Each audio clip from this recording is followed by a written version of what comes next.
Sziasztok! Ebben a videóban a 8 hónapja használt mechanikus billentyűzetemet fogjuk kitakarítani.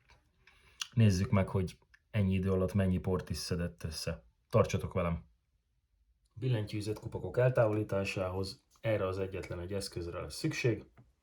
Lássunk is neki!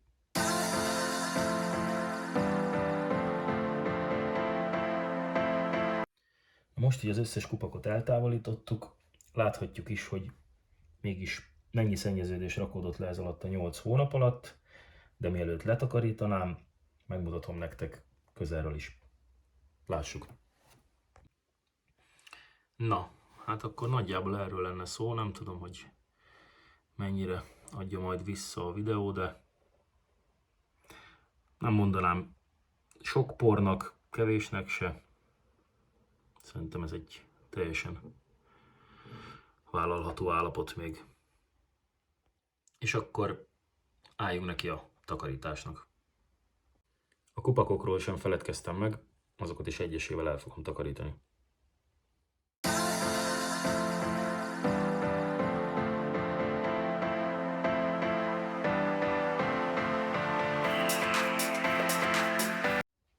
Na, meg is volnánk akkor a takarítással. A végeredmény szerintem egészen jó lett. A legnagyobb szívás az nyilván itt a kupakok egyenként eltakarítása volt, de ezt is sikeresen megoldottuk, úgyhogy jöhet az összeszerelés.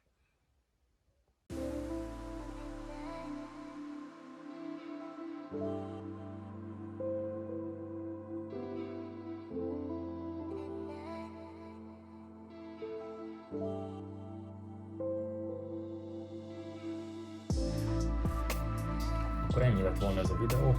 Tetszett, akkor nyugodtan lájkold, és ha további hasonló tartalmakat szeretnél látni, akkor pedig iratkozz fel. Köszi, sziasztok!